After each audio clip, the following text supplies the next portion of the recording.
Hello दोस्तों, good morning. आप सब कैसे हो? आई होप आप सब बहुत अच्छे होंगे। यहाँ पर मेरी बेटी जा रही है स्कूल और मैंने स्कूल भेजकर पीने लगी हूँ चाय। तो आप देख सकते हो, मैं पराठे के साथ में चाय पी रही थी तो मुझे अपनी मम्मा की बहुत याद आने लगी। तो मैं उनको याद करके रो रही थी कि मम्मा की जल्दी से तबीयत ठीक हो जाए। फिर मैं नहा ली थी तो नहाने के बाद भी फिर मेरा मन मम्मी की तरफ गया, फिर मैं फिर से रोने लगी फ्रेंड्स। तो मुझे इतना ज़्यादा याद आ रही थी मम्मी की, क्योंकि मेरी मम्मी बहुत ज़्यादा बीमार हो रखी है। वो आईसीयू में है, अभी भर्ती है हॉस्पिटल में। तो इसलिए मुझे उनकी बहुत ज़्यादा याद हो रही थी और चिंता भी इतनी ज़्यादा हो रही थी दोस्तों। तो हर किसी को अपनी मम्मा की चिंता होती है, तो मुझे भी ऐसे ही हो रही थी। तो माँ हर किसी को प्यारी होती है दोस्तों, ऐसे ही मुझे भी अपनी माँ बहुत ज़्यादा प्यारी है। किसी की मम्मी पापा बीमार ना हो, और मैं तो बस यही दुआ करूँगी कि मम्मी जल्दी से ठीक हो जाए मेरी। और मेरा रो रो कर बहुत बुरा हाल हो रखा है 2 दिन से। मैं इतनी ज़्यादा परेशान हो रखी हूँ कि मेरी मम्मी ठीक हो जाए।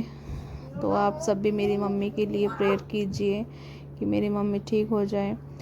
तो अचानक ही उनकी तबीयत ख़राब होने के कारण तो फिर मेरी दीदी का फ़ोन आया था, तो उन्होंने मुझे बताया कि उनकी ऐसी ऐसी हालत हो गई है, एडमिट करना पड़ गया है। तो अभी वो थोड़ी ज़्यादा नाजुक स्थिति में है। तो मैं क्या बोलूँ, मुझसे तो बोला भी नहीं जा रहा है दोस्तों।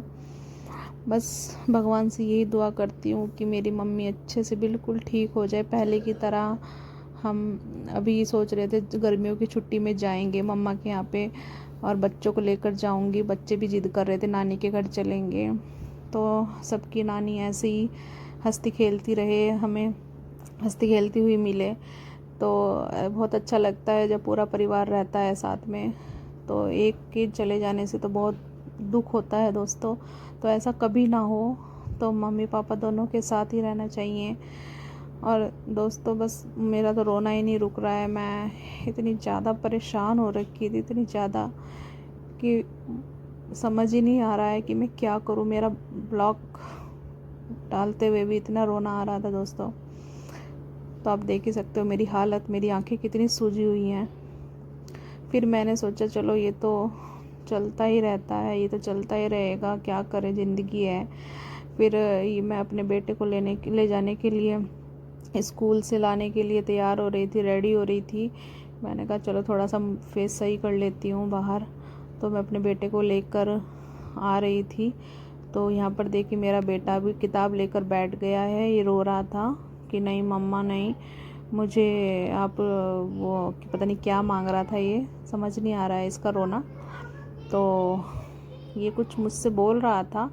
तो ये ना कभी भी अपनी बुक्स उठा कर बैठ जाता है, पूरा दिन बैठा रहेगा कि मम्मा मुझे पढ़ाओ, मम्मा मुझे पढ़ाओ। तो मैं उसको बोल रही थी बेटा थोड़ी देर सो जाओ, आराम कर लो, फिर दीदी को लेने चलेंगे स्कूल में। तो ये बुक्स लेकर बैठ गया अपनी। तो आप देख सकते हो, वैसे पढ़ाई में बहुत अच्छा है, इसको छोटी सी क्लास में बहुत कुछ अच्छे से आ गया है। अच्छी पढ़ाई होती है इसके स्कूल में। और यहाँ पर मैं देखिए उसको समझा रही हूँ कि बेटा चलो थोड़ा सा आराम कर लेते हैं, फिर दीदी को लेने चलेंगे, खाना खा लो। और ये भी देखिए इसको मैं बता रही हूँ, ये बोल रहा है मम्मा मुझे जी पढ़ाना है, आज जी पढ़ाओ मुझे। तो ये रो रहा था कि मम्मा मेरी मैम ने मुझे जी क्रॉस कर दिया है। मैंने कहा बेटा गलतियाँ तो होती रहती हैं हर किसी से, सबके साथ में होती है, हमारे साथ में भी हुई है। तो इसलिए वो रोने लगा था। तो यहाँ पर आप देख सकते हो, अब मेरी बेटी का हो गया था टाइम। तो मैं उसको ले जाने के लिए हो रही थी रेडी। तो मन भी बहुत ज़्यादा दुखी हो रहा था। और क्या करूं, मम्मी की तो याद जा ही नहीं रही थी मन से। कि बस मैं यही चाहती हूँ कि मेरी मम्मी जल्दी से जल्दी ठीक हो जाए पहले की तरह। मेरी दुआएं हैं मम्मी के साथ, मेरी उम्र में मेरी मम्मी को लग जाए। भगवान मैं तो यही चाहती हूँ मेरी मम्मी जल्दी से जल्दी ठीक हो जाए। और यहाँ पर आप देख सकते हो कैसे छोटू बुक्स को लेकर खेल रहा है, और गुस्सा भी है वो मुझसे। तो यहाँ पर मैंने छोटू के लिए पोहा बनाया है। चलो मैंने बोला चलो दोनों के लिए मैं पोहा बना देती हूँ, क्योंकि पोहा हमें बहुत ज़्यादा पसंद है, हेल्दी भी होता है। तो मेरी बेटी को पोहा बहुत ज़्यादा पसंद है। तो मैंने उसके लिए पोहा बनाया, फिर हम सब ने खाया बैठकर। तो आपको हमारा ब्लॉग कैसा लगा? अच्छा लगा तो लाइक शेयर सब्सक्राइब कीजिए फ्रेंड्स, और मेरा पूरा ब्लॉग देखने के लिए मुझे मैसेज कर